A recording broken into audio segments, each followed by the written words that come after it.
ओडिशा सरकार बड़ परिवर्तन आसी। ओडिशा सरकार नहीं बड़ निष्पत्ति। सस्ता एणिकी पाइबे आपण बिजुली बत्ती।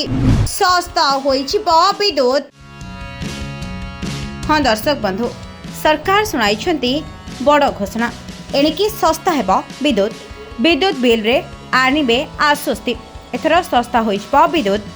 भारत सरकार नहीं बड़ निष्पत्ति। तेबे विद्युत बिल रे आश्वस्ति सुनाई सरकार। भारत सरकार नेले बड़ निष्पत्ति। कमी विद्युत बिल।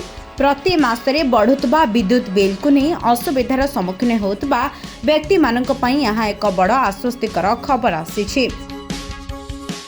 तेबे नूतन नियम हिसाब से विद्युत किभली भाबरे सस्ता हेबो जानि रखंतु। सरकारी अधिकारी अनुजाई FGD सिस्टम स्थापन एवं चलाइबारे विपुल परिमाण रे खर्च हेउछि, जहा पूर्व विद्युत उत्पादन खर्च वृद्धि करुथला। वर्तमान अधिकांश प्लांट को एथिरो मुक्त करा जाइछि, जद्वारा यह विद्युत उत्पादन सस्ता करिबो। साधारण लोक माने एथिरो लाभ पाइबे एवं आकलन करा जाइछि जे यह विद्युतर मूल्य प्रति यूनिट 25 रु 30 पैसा ह्रास करि पारिबो।